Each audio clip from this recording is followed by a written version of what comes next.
The address. The address में से बिल्कुल जिसको हम कहते हैं ना, filtered, filter coffee, simply filtered questions आते हैं। जैसे मदर्स डे है या बर्थ है, you can expect an RTC from them. लेकिन द एड्रेस से you have 3 or 4 most important questions. First is justify that, मतलब कि जो why did the narrator want to forget the address, then how did she recognize the tablecloth जो उनका था, then write a brief sketch about narrator's mother, जो बहुत ही rare आया, in fact अगर मैं कहूँ 15 years में एक बार आया शायद। मेनली सबसे पहले यही आता कि why did she want to forget the address, then how did she find out the table cover. ये 2 क्वेश्चंस तो हमेशा पेपर में रहा है। अगर हम बिल्कुल इसमें इस चैप्टर से अगर मुझे पेपर, हाँ यही क्वेश्चन मैंने डालना है। लेकिन हाँ, कभी कभी when we talk about themes और सम मैसेज, थीम इसका आपका है जो वॉर होता है। अभी इंडिया में वॉर लाइक सिचुएशन था, वॉर लाइक सिचुएशन था, and we all as citizens we were prepared, हम अपने देश के लिए हम प्रिपेयर्ड थे। हमें पता था कि, बट जब वॉर जिस जगह पे होती है जहां लोग इफेक्ट होते हैं, जैसे बॉर्डर एरियाज जहां उनको अपने घर को छोड़कर चले जाना पड़ता है, या फिर उस एरिया को दूसरी एनिमी कंट्री कॉन्कर कर लेती है, and they have to work, they have to be under them. उस सिचुएशन में जो लोगों का जो मेंटल स्टेमिना होता है वो खत्म हो जाता है। बिकॉज जहां हम रह रहे हैं, that area is our place. मैं आपको बता रही हूँ, I am very comfortable in my home. आपसे पहले just I had one call, I was just giving the same thing, I don't want to go from this area, I am very comfortable. और फिर उस area को आप छोड़कर जा रहे हो, जब वापस आते हो तो आप देखते हो वो कोई भी चीज वहां नहीं है जिस चीजों के साथ आप खेले थे, जिन चीजों के साथ आप बड़े हुए थे, जिन चीजों के साथ यू हैड मेमोरीज। जैसे उस आपका जो हमारा पोएम है द फोटोग्राफ, द फोटोग्राफ के अंदर the women had the memories of her childhood. और उस फोटोग्राफ को देखकर नरेटर के दिमाग में वो मेमोरीज थी अपने मदर की। तो when you come back and you see those things are not there, तो आप एक ट्रॉमा में जाते हो। आपके बैक में ये क्वेश्चन है, अभी मैं जब करूंगी ना आपको मैं शेयर करूंगी। तो ये जो मेन थीम है इस चैप्टर का वो यही है कि pre war and post war, the mental condition of a person.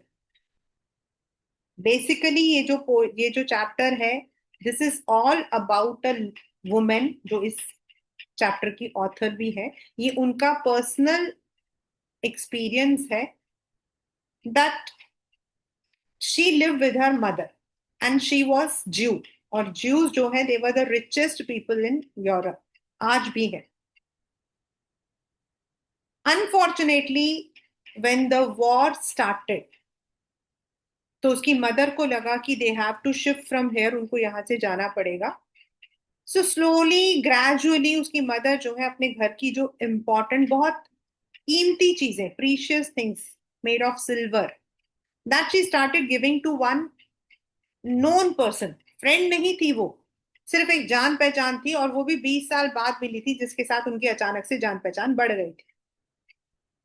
Author को ये चीज बिल्कुल पसंद नहीं आई थी कि उसकी मदर जो है रैंडमली किसी को अपने घर का सामान दे रही है, लेकिन वो अपनी मदर को कॉन्ट्राडिक्ट नहीं करना चाहती थी, इसलिए she did not say anything. Now war हुआ और वो सारा सामान तो वो लेकर चली गई थी, लेकिन वॉर के बाद जब वो वापस आई तो मदर की डेथ हो चुकी थी। एंड वो जो वुमेन थी जिसको उसकी मदर ने कैजुअली एक दिन इंट्रोड्यूस किया था. शी लिव्स इन 46, मतलब कि उसमें स्ट्रीट में रहती है.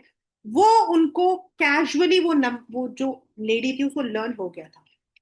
कुछ लोगों को होता है. And when she went back 46 Darling street, तो उस लेडी ने पहले तो उसे लेने से, उसे पहचाने से मना कर दिया. बट फिर जब वो अंदर गई तो उसने देखा जिन चीजों को उसकी मदर ने इतने ध्यान से रखा था, जो उनके घर की चीजें थी जिनको उन्होंने कहा था वो ट्रेजर करके रखेंगी, वो चीजें वहां पर बिखरी पड़ी थी. And they were miss using it. Using नहीं, मिस यूजिंग. मतलब एक सिल्वर प्लेट की आप क्या वैल्यू रखते, उसको आपने एक जंक यार्ड बना रखा. And she felt very unfamiliar. And also उसको लगा कि अब ये चीजें आएंगी ना तो इसके साथ मेरी मदर की मेमोरीज भी आई. और इसीलिए वो उन चीजों को लिए बिना वो वहां से वापस आ जाती है. And she makes it a promise to herself that now she will forget this address forever. दोबारा वो इस एड्रेस पे नहीं जाएगी और ना ही वो उन चीजों को वापस ले.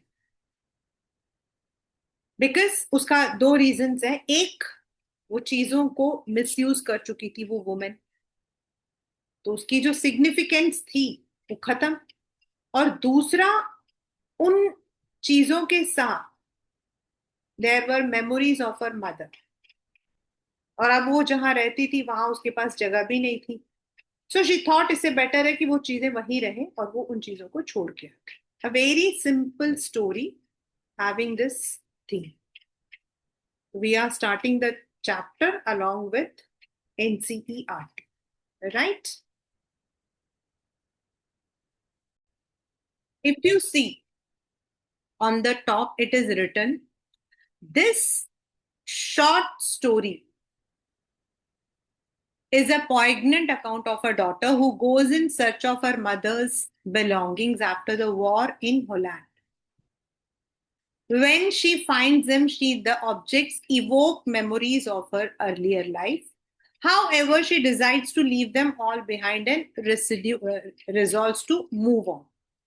अगर आप ये क्वेश्चन आता है, why did she want to forget, आप यही आंसर उसका लिख सकते. The same answer you can write for that. Right now the इसमें थोड़ा सा क्या होगा कंफ्यूजन, की कभी आपको लगेगा प्रेजेंट में है हिंदी मूवी की तरह, कभी फ्लैशबैक दिखेगा. तो अभी हम स्टार्ट कर रहे हैं with present. Starting is with present and then in between there would be flashback. ठीक है. तो सबसे पहले वो दरवाजा खटखटाती है 46 डॉर्निंग, उसका नाम क्या, डॉर्लिंग स्ट्रीट. एंड वहां पर वो लेडी जो है वो दरवाजा खोलती है. Right, the story starts with that.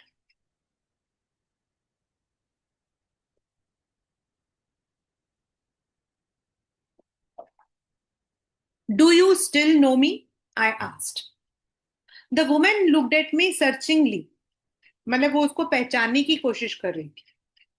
She had open the door a chink. Chink मतलब a very small portion, very small portion, थोड़ी सी, मतलब पूरा दरवाजा नहीं खोला उसने, थोड़ा सा खोला. I came closer and stood on the step. No, I don't know, I am Mrs S daughter. ये एक बार आया था पेपर में, वो भी आरटीसी में एक बार. Who is Mrs S? The narrator's mother. She had her hand on the door as though she wanted to prevent it opening any further. Her face gave absolutely no sign of recognition. She kept staring at me in silence. But वो उसने उसको नहीं पहचाना. फिर इसको लगा कि शायद मैं गलत एड्रेस पे आ गई हूँ. Perhaps I was mistaken. I thought it isn't it. I had seen her only once fleeingly. मतलब वो भी उन्होंने कैसे देखा था, एक झलक. मतलब she had seen only a glance. उन्होंने सिर्फ एक झलक देखा था. हो सकता है कि गलती हुई हो. It was the most probable that I had rung the wrong bell. The woman let go of the door and stepped to the side. She was wearing my mother's green knitted cardigan. जब दरवाजा थोड़ा सा खुला तो उसने देखा उसकी mother की जो कार्डिगन थी वो उसने पहना हुआ था. कैसे उसने पहचाना? The wooden buttons were rather pale from washing. She saw that I was looking at the cardigan and half hid herself again behind the door. But I knew now that I was right. अब इसको पता लगा वो सही घर पे आई है क्योंकि उसने उसकी मदर का स्वेटर पहना हुआ था.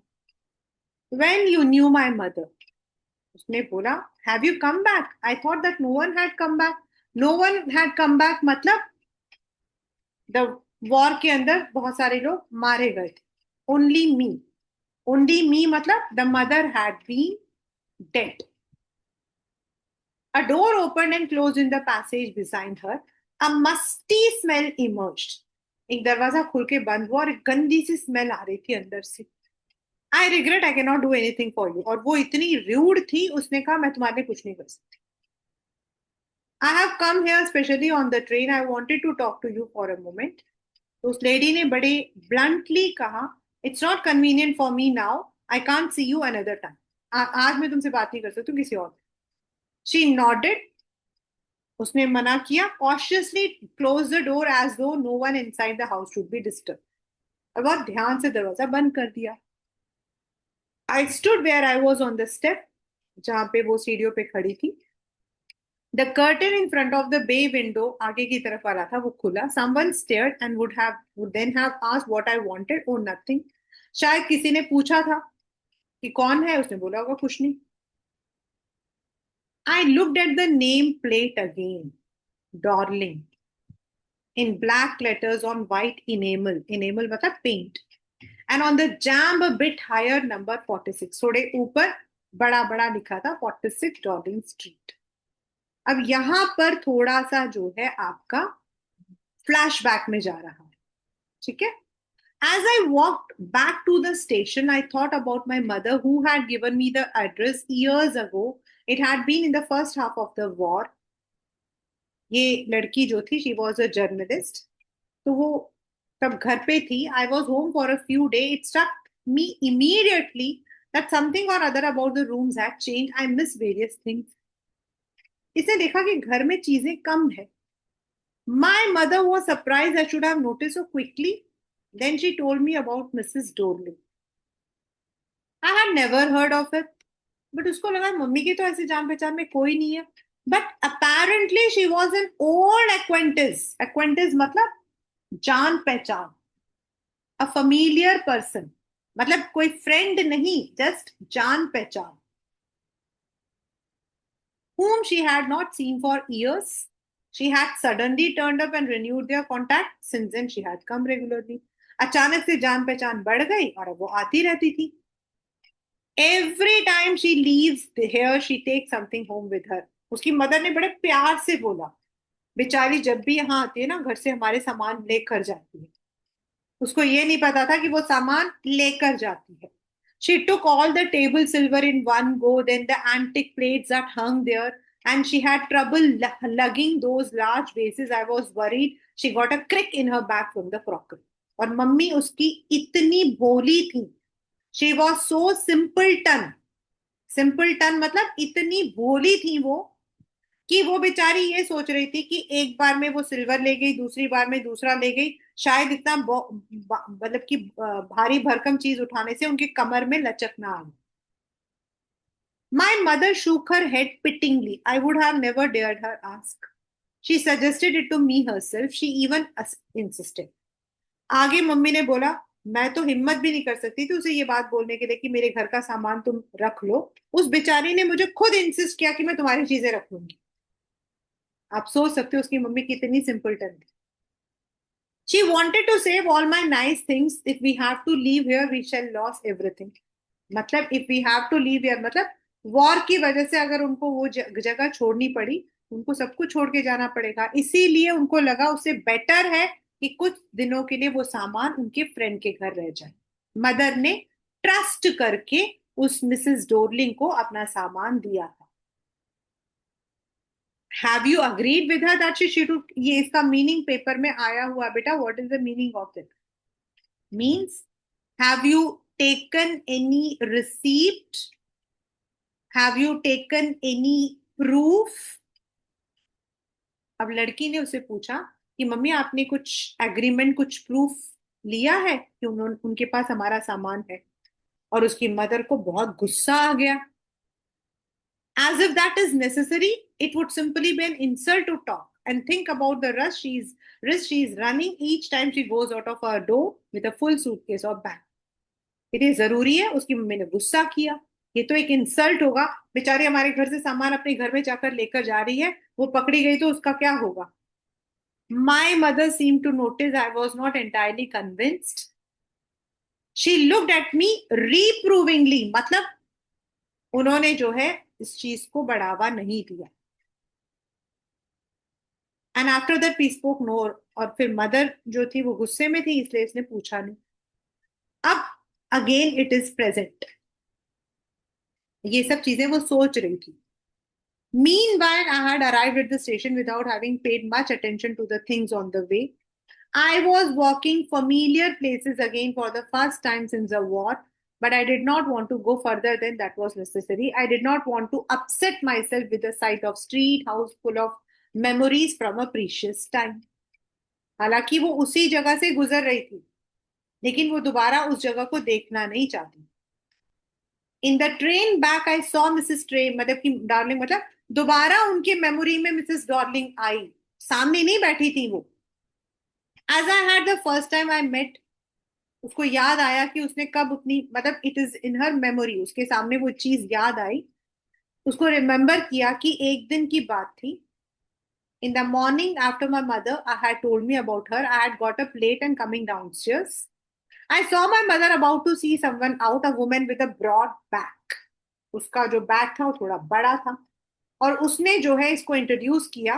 शी बेकॉन टू मी, मतलब उसकी तरफ इशारा करके बोला, दिस इज माई डॉटर।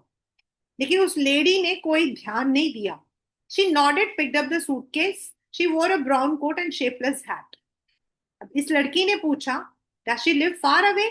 तब उसकी मदर ने बोला, 46 Marconi Street. Mrs Dorling, sorry मैंने डॉर्लिंग स्ट्रीट बोला था, Marconi Street. Mrs Dorling is a name, I am so sorry. Remember that. And I remembered, but I had waited a long time to go there. मतलब war के बाद उसको कभी time ही नहीं मिला था वहां जाने का। Initially, after the liberation, I was absolutely not interested in that stored stuff. And I was also rather afraid of confronting with those things which had no longer existed, which were hidden away in cupboard boxes, waiting in vain until they were put back in their place again. इसको लगा वो सब चीजें जो है कब्बर्ड या किसी मतलब कि ट्रंक में किसी बॉक्स में बंद होंगी, और जब तक उन्हें वापस हम उन जगहों पे नहीं रखेंगे वो जगह, उन चीजों की कोई वैल्यू नहीं। लेकिन जब वो वहां गई, but gradually everything became more normal. Bread was getting to be a lighter colour, क्योंकि वॉर के टाइम पे इनको ब्लैक ब्रेड्स मिलते थे, नॉर्मल ब्रेड मिल रहा था। Means you could, everything was now free. Free मतलब freedom. There was a bed you could sleep in unthreatened, a room with a view. You were more used to glancing it each day. One day I noticed I was curious about the position. I wanted to see them, touch and remember. फिर इसको एक दिन लगा मैं वापस ले आती हूँ, अब तो सब कुछ नॉर्मल हो गया है। After my first visit in when, in when मतलब वेस्ट, सो सॉरी, वेन मतलब वेस्ट। पहला, जब पहली बार गई तो सब कुछ वेस्ट था, कुछ नहीं मिला उसको। I decided to try a second time. अब सेकेंड टाइम जब वो गई तो एक बच्ची ने दरवाजा खोला, अराउंड 15 ईयर्स। से पूछा, तुम्हारी मम्मी है? No, my mother is doing an errand. Errand मतलब छोटे मोटे काम, घर के जो काम होते। No matter, I said, I will wait for her. I followed the girl along the passage. बच्ची घर के अंदर ले गई उसको। An old fashion iron Hanukkah. Hanukkah होता है बेटा वो जो कैंडल स्टैंड होता है ना, ऐसा ऐसा बना हुआ होता है, उसके ऊपर ऐसे कैंडल्स बने होते हैं, उनको हनुक्का बोलते हैं। That's a beautiful candle holder. We never used it because it was much more cumbersome than a single candlestick. मतलब उसको यूज करना थोड़ा मुश्किल था, ये उन्हीं का था। वोंट यू सिट डाउन, इसने दरवाजा बोला। आई स्टॉप, ये पेपर में आया हुआ है, इसका मीनिंग क्या है? I stop, I was in a room I knew and did not no. मतलब क्या होता है इसका? मतलब वो घर तो उसके लिए अनजान था, वो घर तो 46 मार्कोनी स्ट्रीट था, वो घर तो मिसेस डोरलिंग का था, तो the place was unknown to her. लेकिन I was in a room I knew, मतलब वहां जितनी भी चीजें पड़ी थी वो उसकी अपनी थी।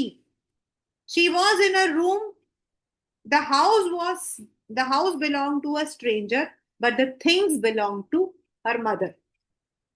I found myself in the mid of thing I did want to see again, which oppressed me in the strange atmosphere, or because of the tasteless way everything was arranged, because of the ugly furniture, muggy smell, मतलब पता नहीं क्या था वो, इतने गलत तरीके से रखा हुआ था, गलत तरीके से वहां पे इतनी स्मेल थी, वो सब चीजों को लेकर उसको ऐसा लगा I scarcely dare to look around मी।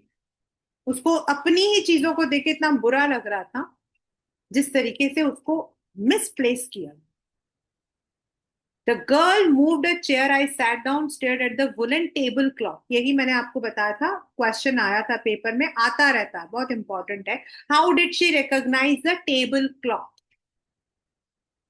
उसने एक टेबल क्लॉथ देखा and she rubbed it. Actual में उस टेबल क्लॉथ में कोने में एक बर्न मार्क था।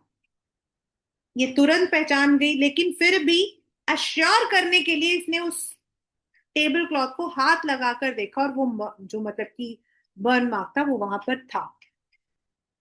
Somewhere on the edge there should be a burn mark that had never been repaired. My mother will be back soon. I have already made tea for her. Will you have a cup? उसने कहा ठीक है। I looked up. अब तीसरी चीज उसने देखी, वो जो टी पॉट्स थी, उनके सिल्वर प्लेट्स थे, वो भी यूज कर रहे थे वो लोग। The girl put cups ready on the tea table. She had a broad bank. उसकी वो भी बिल्कुल अपनी माँ जैसी लग रही थी। She poured tea from a white pot kettle. All it had was a gold border. I remembered she opened a box and took some spoon, silver के। Oh, that's a nice box. अंदर ही आवाज आ रही थी क्योंकि वो उसकी अपनी थी। Oh, you knew about them? She had turned around and brought me my tea. My mother says it is antique. We have got lots more. देखो, हमारे घर में तो बहुत सारी चीजें पड़ी। I had no need to follow her hand. I knew which thing she meant. I just looked at the still life over the tea table.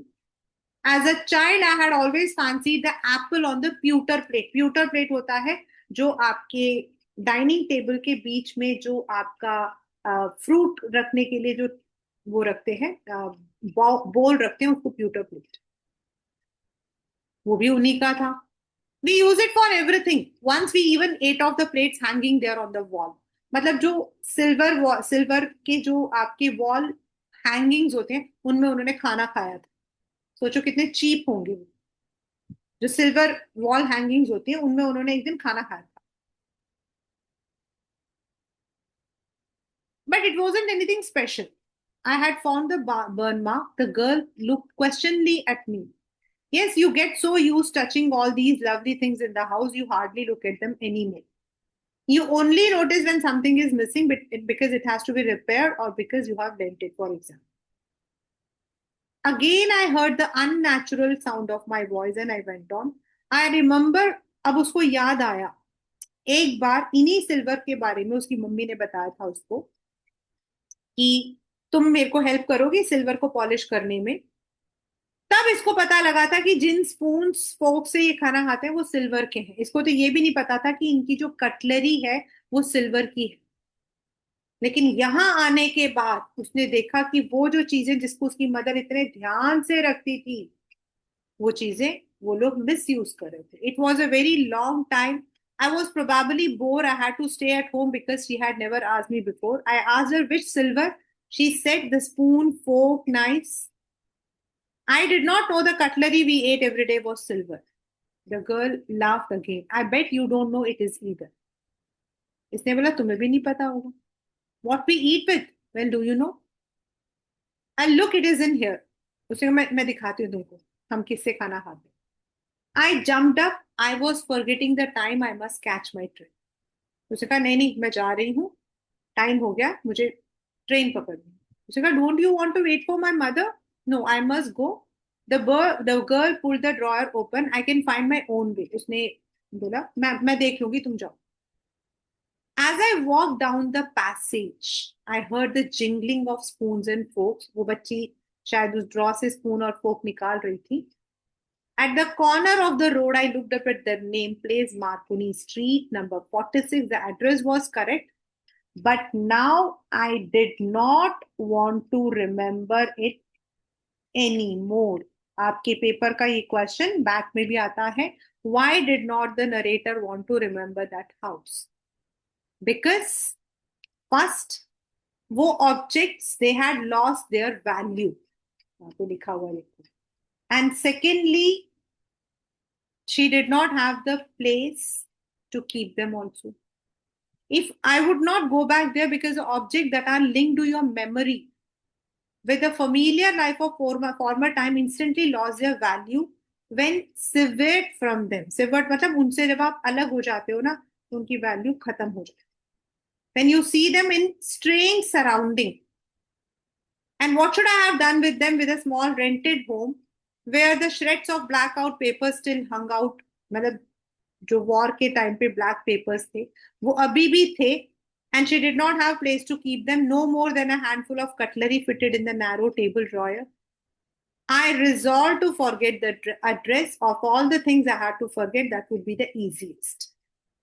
और उसने सोचा सबसे इजी चीज क्या है, वो है आपका इस एड्रेस को हमेशा के लिए भूल जाओ और इसके साथ जुड़ी हुई जो भी यादें हैं उनको भी भूल जाओ. As I said, the story is divided into pre-war and post-war. Pre-war, they were living a very good life. And post-war, the girl had lost her mother, all the things. So, what were the hardships she underwent? और इस chapter का सबसे standard question, why did the narrator of the story want to forget the address? Last but not the least, the address is a story of human predicament. Human predicament मतलब human behavior that follows the war. War के बाद हमारा situation कैसा होता है? Starting में मैंने आपको इंट्रोडक्शन में बताया था कि जब वॉर होता है ना, वॉर होता तो वॉर फ्रंट में है, लेकिन जो लोग उससे अफेक्ट होते हैं, जिनको अपना घर बार छोड़ना पड़ता है, जिनके एरियाज पर बॉम्ब पड़ता है, उसके बाद वो लोग एक डर, एक अलग FOMO, fear of missing out things, they live in that fear. उनके लिए एक हेट्रेड डेवलप होना बड़ा आसान होता है. जिसने लॉस किया है वही जानता है ना. तो दैट इज द स्टोरी. ये पेपर में एक मतलब कई स्कूल्स में आया हुआ है ये वाला. वैसे तो ये 3 क्वेश्चन ही इस चैप्टर से आता है और एक क्वेश्चन हमेशा आता है, how did she recognise that tablecloth with that burning mark. और एक 2 बार ये क्वेश्चन आया है, I was in a room which I knew and which I did not know का मतलब क्या है. तो वो ये है कि she was in a room which was unfamiliar to her because वो मतलब कि मिसेस डोरलिंग का घर था. And she was in a room where all the things were familiar to her. वो चीजें उनकी अपनी. So that is the story, the address.